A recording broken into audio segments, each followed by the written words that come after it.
Bienvenue sur l'épisode de The Finance Association de l'EPFL. Aujourd'hui, on a le plaisir de recevoir Thomas Veillé. Thomas Veillé, bonjour. Bonjour. C'est un grand plaisir. Merci de l'invitation. Et ben, avec grand plaisir. Aujourd'hui, on va pouvoir parler de plein de différents sujets. Mais avant, est-ce que tu peux te présenter, nous raconter ce que tu as fait dans la vie Alors d'abord, ça fait longtemps. Ce que tu fais maintenant. Ça fait, moi je suis trader, enfin je suis, maintenant et à l'heure actuelle, on me qualifie comme chroniqueur boursier, commentateur de marché, enfin peu importe. À la base, je suis un ancien trader, donc j'ai eu la chance de commencer très tôt dans le système bancaire à l'âge de 16 ans, donc ça fait bientôt 45 ans. Non, qu'est-ce que je dis ? Ça fait 35 ans, pardon. Non, pas plus loin. Et donc j'ai fait ma formation directement dans le système bancaire, et puis j'ai eu la chance, encore une fois, de tomber très tôt dans une salle de trading, et encore plus de chance que la personne que j'assistais à l'époque ait décidé de se casser. Et donc on m'a laissé la place à 22 ans, et donc j'ai pu commencer à traiter pour une grande banque suisse en tant que trader, à l'époque ce qu'on appelait Nostro, donc ce qui n'existe plus aujourd'hui. Qu'est-ce que c'est Nostro ? La banque me donnait de l'argent en disant vas-y, amuse-toi quoi. À 22 ans.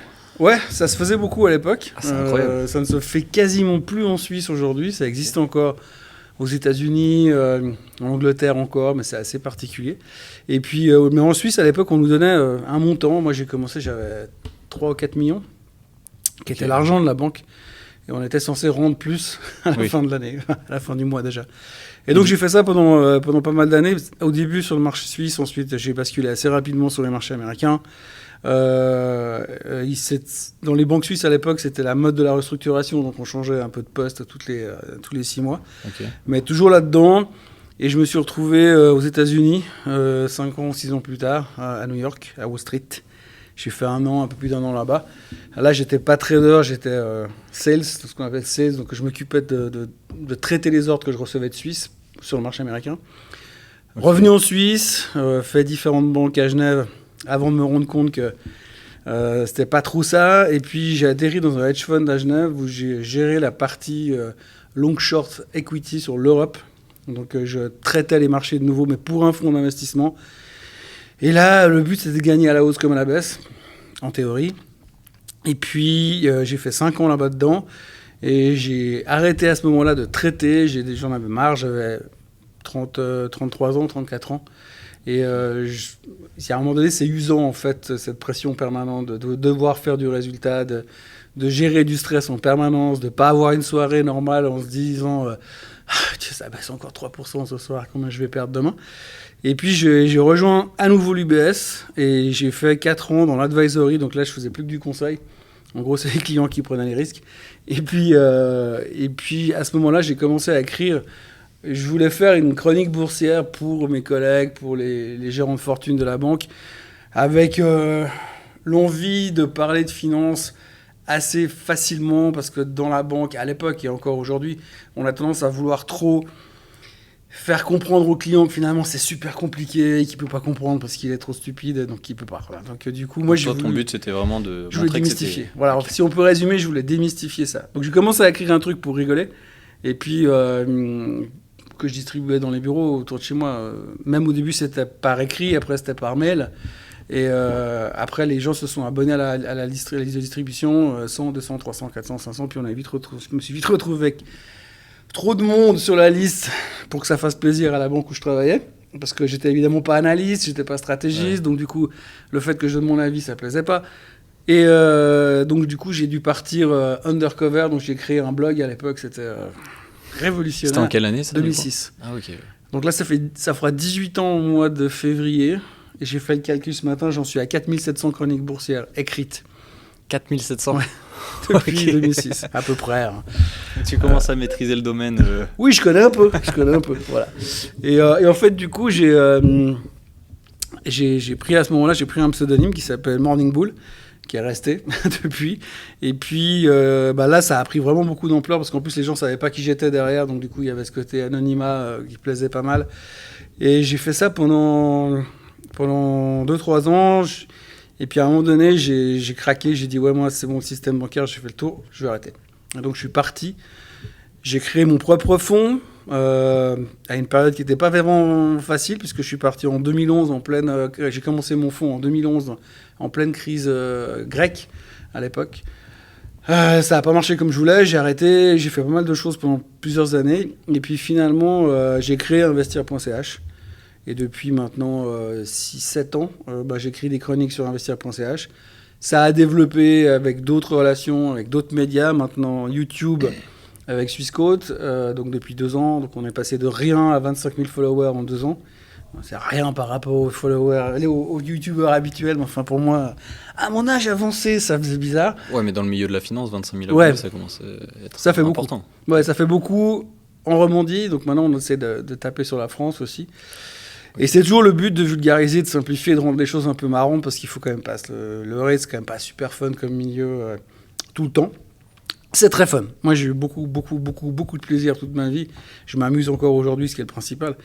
Mais c'est vrai que des fois, il y a beaucoup de choses qui sont très rigides dans le système régulé, financier, classique, bancaire. Et donc, moi, je voulais un peu démystifier tout ça et puis rendre les choses sympas. Ok. Puisque tout le monde puisse finalement comprendre. Mais si en plus, tu peux comprendre ce qui s'est passé dans les marchés avec un point d'humour et en se marrant un peu, c'est assez sympa aussi. Parce et donc, que tu as dit que je reviens sur ce que tu as dit avant. À 16 ans, tu as pu rentrer dans les marchés financiers, tu as pu rentrer dans une banque. Dans une banque, en apprentissage. Ah d'accord, c'est Ouais, en c'est apprentissage. ce qu'on Comment appelle tu as eu l'apprentissage. la possibilité à si jeune de rentrer En Suisse, il existe ce modèle d'apprentissage, donc tu peux être apprenti en pas mal de trucs. Et à l'époque, il y avait beaucoup d'apprentis dans les banques. Et en fait, moi, je voulais pas du tout venir dans les banques, mais j'avais besoin d'un apprentissage parce qu'à côté, je passais ma licence de pilote professionnel en hélicoptère et puis d'hélico. Et donc, j'avais besoin d'un job en attendant pour pouvoir finaliser ma licence, puis après voler, quoi. Et ok, d'accord. C'est Donc pour ça c'était que... pas une envie spéciale de se diriger dans la finance et de découvrir les banques, Ah non, etc. du tout. Ah non, du tout. Non, du tout. Non, moi, depuis toujours, je voulais être pilote. Donc, D'accord. Et d'ailleurs, j'ai commencé la formation à l'école d'ingénieur à l'époque à Genève pour faire la bascule derrière chez Swissair. À l'époque, ça existait encore, Swissair. Et puis ça m'a... J'avais pas du tout envie de rentrer dans... Je voulais être dans l'action tout de suite. La banque m'a formé, m'a permis d'avoir un job. J'ai fait ma licence de pilote en parallèle. Il n'y avait pas de boulot à la fin, donc du coup, je me suis trouvé comme trader. D'accord. Ok. Et finalement, je dois dire que ce que j'ai vécu, ce qui malheureusement n'existe plus aujourd'hui, en Suisse en tout cas, c'était vraiment exceptionnel. Et je me suis vraiment... je sais pas, moi ça fait 35 ans et je me suis jamais... depuis que je suis au trading depuis 92, donc ça fait 30 ans, je me suis jamais ennuyé, quoi. Il y a toujours quelque chose, il se passe toujours des trucs. Et c'est vrai que maintenant, le côté indépendant... Avec le côté média, parce que je fais du média, je fais de la gestion, je gère des fonds, j'ai écrit un roman, enfin je fais plein de trucs. T'es multitâche maintenant. Ouais, et je suis en train de préparer le lancement d'une nouvelle chaîne YouTube dédiée uniquement à la formation financière. Ok. Et super. C'est ça le projet de l'année prochaine. Parce que pour ceux qui connaissent pas, si vous voulez suivre les vidéos, ça s'appelle Morning Bull, c'est une vidéo quasiment tous les matins, presque tous les matins. Ouais, sauf exception. Mais exception, ouais. Sur la chaîne de Swissquote, c'est ça? En français, ouais. En français. Donc on a chez Swissquote, moi je travaille pas, moi je suis indépendant déjà, je ne travaille pas chez Swissquote, je suis un contractant indépendant, exactement. Un mercenaire de la finance. Et donc en fait ils ont Swissquote en français, Swissquote en allemand, Swissquote en espagnol, Swissquote en anglais, Swissquote en arabe. Ah oui, okay. Et chaque fois il y a des chroniqueurs. Et tu es un des chroniqueurs de Swissquote. Moi je suis sur la version française évidemment. Et donc c'est tous les matins, ça s'appelle Morning Bull Live. Il y a une version spéciale suisse dédiée au marché suisse qui s'appelle le Swiss Bliss le vendredi. Et puis voilà, pour l'instant c'est ça. D'accord. Pour revenir sur ton expérience, moi j'ai une petite question, c'est par rapport à Wall Street. Donc tu as dit que tu as passé quelques années à Wall Street. Quelques mois. Une année. Ouais, une année, ok. Qu'est-ce que tu retiens de Wall Street? Parce que c'est un peu vu comme la consécration de la finance, de quelqu'un qui veut aller dans la finance. Tout le monde pense directement à Wall Street, pense au Loup de Wall Street, le film. Ouais, qu'est-ce que toi tu retiens de cet endroit je pense une des meilleures années de ma vie, mais c'est pas forcément pour le côté professionnel. Parce que vivre à New York, c'est juste une expérience. Même quoi que tu fasses, je pense que c'est une expérience. C'était surtout... Il faut bien voir une chose, c'est qu'il y a beaucoup de caricatures qui viennent du passé, dont le film de Wall Street, d'Oliver Stone, Wall Street avec Michael Douglas. On dit que dans ma génération, à peu près...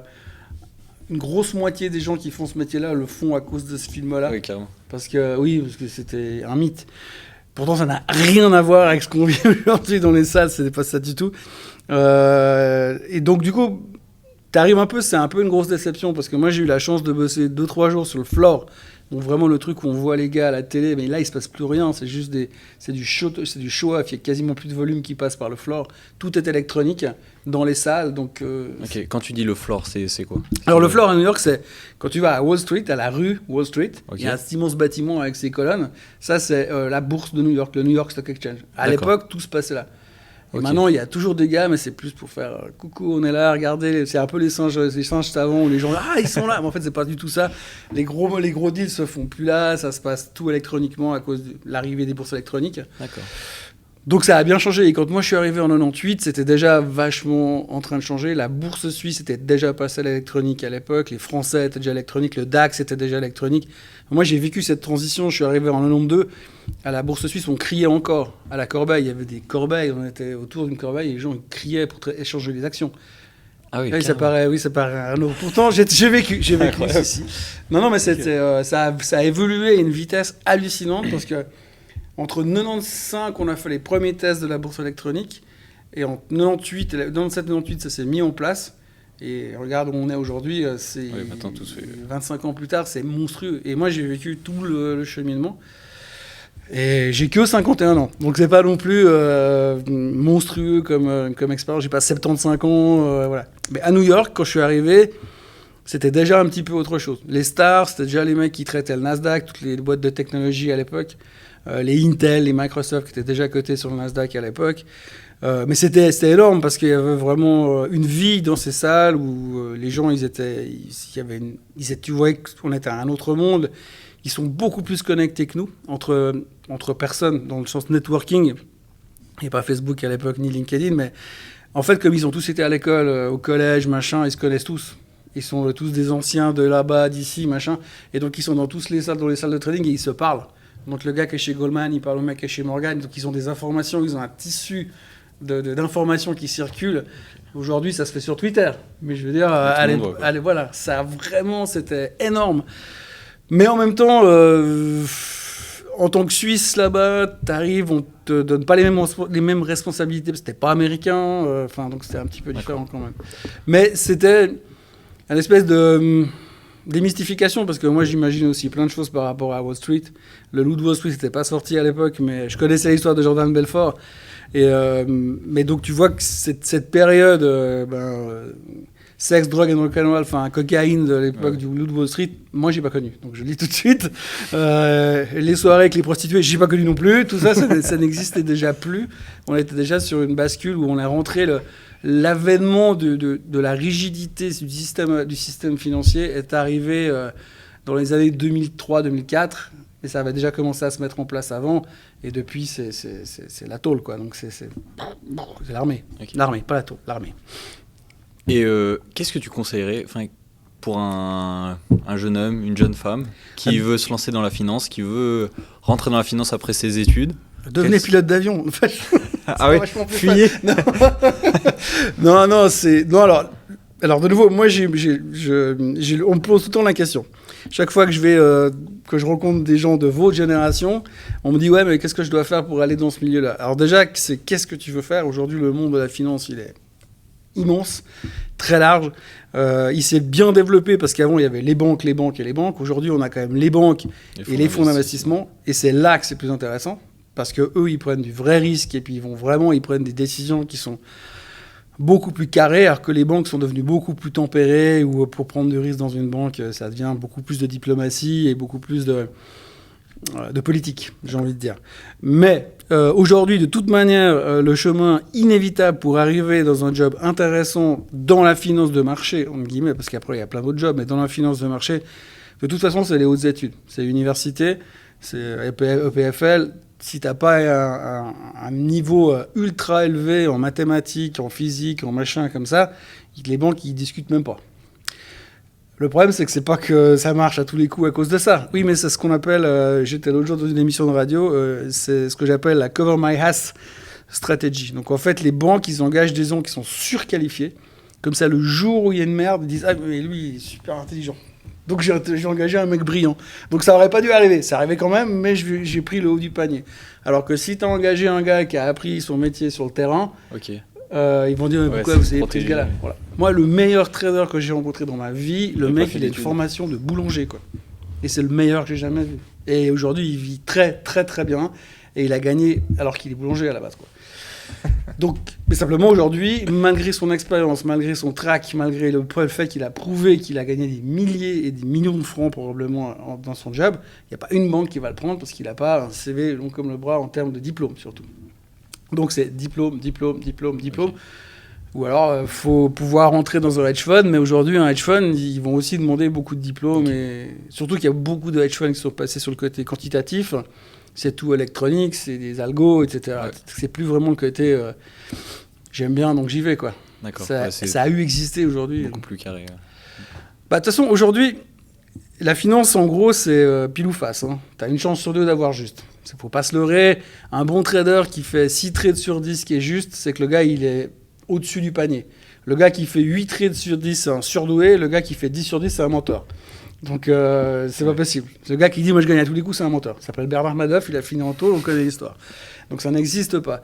Maintenant, donc, c'est toujours une question de comprendre. Le gars qui demain démarque avec une formule mathématique qui dit « j'ai trouvé, ça, c'est la formule idéale », ça ne marchera pas. Ça marchera peut-être un moment, mais à un moment donné, ça va lui péter à la figure. Ça ne peut pas fonctionner. Sinon, le marché n'est plus efficient et ça s'arrête. Donc, malheureusement, aujourd'hui, il y a un besoin de haute... Enfin, malheureusement... Il y a un besoin de haute compétence où on va très peu te donner ta chance tout seul. Sinon, il y en a, je sais, qui se sont débrouillés tout seuls, entre guillemets, qui ont réussi à monter leur boîte et puis qui traitent tout seuls dans leur coin. Il n'y en a pas beaucoup, mais j'en connais quelques-uns qui vivent de ça, mais t'es indépendant. Donc c'est les études le plus important pour entrer dans ce milieu. Aujourd'hui, ouais. Okay. Aujourd'hui, pour entrer dans le circuit bancaire classique, etc., c'est inévitable que tu es obligé de passer par des études supérieures. Et puis souvent, la formation se fait quand on rentre. Parce que moi, par exemple, dans le cycle de mes études, donc je suis en bachelor de mathématiques, après je vais peut-être faire un master d'ingénierie financière. Pour l'instant, on m'a appris rien du tout de comment trader, c'est purement théorique. Est-ce que c'est vraiment au moment où on rentre dans un hedge fund ou dans une banque qu'on va commencer à être formé par un ancien ou quelqu'un où on va tout apprendre? En fait, il n'y a pas de nouveau, sachant que la finance, c'est une grande partie d'expérience et de méthodologie, il n'y a pas de formation. Je veux dire, le seul conseil, si demain on me disait à quelqu'un, me disait ouais, est-ce que tu peux me former en trading, je te dirais bah, écoute, tu détermines des règles que tu appliques et que tu déroges jamais. Après, il n'y a pas la règle idéale. C'est pas, je veux dire, je sais pas, Warren Buffett, il a 25 règles qu'il applique. Si tu n'as pas les 25 règles, il rentre pas dans la position. Point. Il y en a qui vont dire, voilà, moi, quand je rentre dans une position, je sais où est-ce que je sors, que ce soit dans le bon sens ou dans le mauvais sens. Mais tu appliques, c'est tout. Du moment où tu appliques la même méthodologie tout le temps, à un moment donné, tu seras juste dans ta méthodologie. Mais tu seras jamais juste tout le temps. Donc c'est juste qu'à un moment donné, c'est le fait d'être discipliné et rationnel, peu importe ce qui se passe, toujours garder sa ligne de mire, et se dire, quand j'ai pris ma position, je me suis dit ça, il faut que je pense la même chose, quoi qu'il arrive. C'est impossible à le faire parce qu'il y a nos émotions, on est des humains, oui, mais c'est ça le problème, c'est qu'en fait, le trader, le bon trader, et je fais pas partie des bons à mon sens, mais tu as toujours ce côté émotionnel, effectivement, qui rentre dedans, où tu dis... là non, là c'est pas possible, je peux pas, ça va pas le faire, et puis des fois t'as le moment où tu dis je veux être discipliné, et je pense que la chose la plus importante c'est de déterminer un plan, et en fait ça se retrouve beaucoup dans ceux qui font du coaching en trading, c'est déterminer un plan. Quand tu dis pourquoi est-ce que j'achète Microsoft, quel est mon objectif, quelle est ma réflexion, et quand est-ce que je pense que mon scénario va se mettre en place. Alors si tu dis, moi je pense que Microsoft, ils vont améliorer leurs résultats de 10% par mois, donc globalement à la fin du trimestre, il doit avoir une amélioration des résultats de 30%, donc par rapport à la hausse, si tu le titres en termes de valorisation, il va prendre 25%, donc j'achète parce que je pense qu'aujourd'hui ça vaut 160 et puis que ça vaudra 185 dans 3 mois. Ok, ça c'est ton target. J'achète aujourd'hui pour aller à 185 dans 3 mois, $25 de bénéfices, boum. Ça, c'est ton objectif. Le lendemain matin, Microsoft fait un profit warning. Le titre perd 10%, donc ton objectif, il est mort, de toute façon. Et puis ta réflexion, elle est fausse, puisqu'ils viennent de dire que ça ne va pas le faire. Donc du coup, tu as 2 choix. Soit tu te réinventes une histoire pour dire « Oui, mais de toute façon, dans 3 ans, Microsoft, ils seront beaucoup plus hauts, donc je garde ma position. » Soit tu dis « Mon scénario, il est faux, je me coupe, je dégage la position, j'ai perdu 10%, salut, désolé, merci, au revoir. » Point. Mais le plus dur, c'est ça. Et le pire que tu puisses faire, c'est de t'inventer des histoires pour te conforter dans ce que tu as fait comme erreur, en fait, au début. Et Le meilleur trader, il va sortir en se disant « Je ne suis pas meilleur que les autres, mais je fais moins d'erreurs. » C'est-à-dire que tu vas acheter un titre qui monte, tu vends, tu as gagné, c'est super. Mais quand ça baisse, c'est de te dire « Ok, mon scénario ne marche pas, je sors. » Et j'accepte. Plus tu te coupes vite, voilà. Moi, je travaille avec un mec en France qui s'appelle letrading.fr, c'est un site internet. Et le gars donne des signaux d'investissement et il a une méthodologie de travail qui est hyper intéressante et qui marche très bien. Et le gars vient en te disant j'achète les futurs à tel niveau parce que j'ai un signal sur mon modèle mathématique, sur mes charts, il n'y a pas de souci. Le gars, il achète, il fait le futur, par exemple, monte, ou l'indice monte de 3 points, il met un stop tout de suite. Il est prêt à se couper directement. Ce qui veut dire que s'il est juste, ça monte, il gagne de l'argent, mais s'il est faux, boum, il stoppe, il perd rien. Mais chaque fois qu'il stoppe, il perd pas grand-chose, parce qu'il est discipliné. Et il essaie pas de se réinventer une histoire derrière. Ah oui, mais ça remontera plus tard. Je parle en connaissance de cause. Moi, je l'ai fait en pratique, où tu as des fois où tu dis « Ouais, j'achète tel titre parce que je pense que ça va doubler. » Le lendemain, il a perdu 20%, mais tu persistes. Et donc c'est juste faire marcher les statistiques en faisant du long terme et en faisant plein de fois. Au final, déjà, si on est confiant sur ce qu'on fait. Discipline, règles. Avec l'expérience, en fait, je crois qu'il n'y a jamais aucune banque, aucun hedge fund qui va te former, qui va venir vers toi et qui va te dire « Bon, écoute, voilà comment on fait, voilà. » Il n'y a pas de règles. C'est voilà comment tu passes les ordres, voilà comment tu exécutes, voilà comment tu gères ton portefeuille, ton PNL sur ton système de gestion du risque. Mais après, ta décision à toi, tu vas te la faire tout seul. Est-ce que ce sera via une analyse technique, une analyse fondamentale? Est-ce que ce sera un mélange des deux? Est-ce que ce sera de l'algo? Est-ce que ce sera un truc via les volumes? Mais après, c'est à toi d'appliquer les limites. Moi, je fais beaucoup d'analyse technique. Mais c'est parce que, comme j'ai pas un niveau en mathématiques super élevé, puis que ça me fatigue assez rapidement, quoi. Non, mais je comprends rien. C'est pas parce que tu comprends rien que tu seras pas un bon trader. Et en fait, l'analyse technique me permet de visualiser en fait le chemin de l'action. Et quand tu sors de tes tendances, tu sais que t'es faux. Voilà. Donc à un moment donné, il faut juste te dire t'es faux.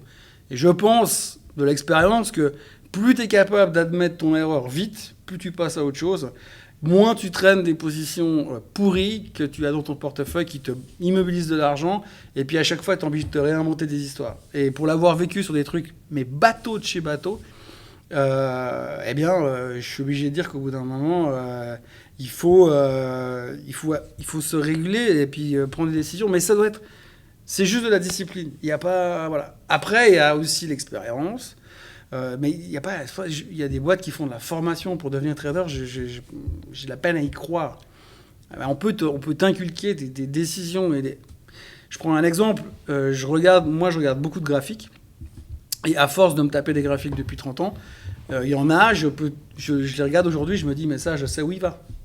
Je ne peux pas t'expliquer pourquoi, mais je peux te dire que cette configuration, ce momentum au niveau du marché, à force d'avoir vu des dizaines de fois, tu sais que ça démarre. Tu sais que dans 2 semaines, ça va partir.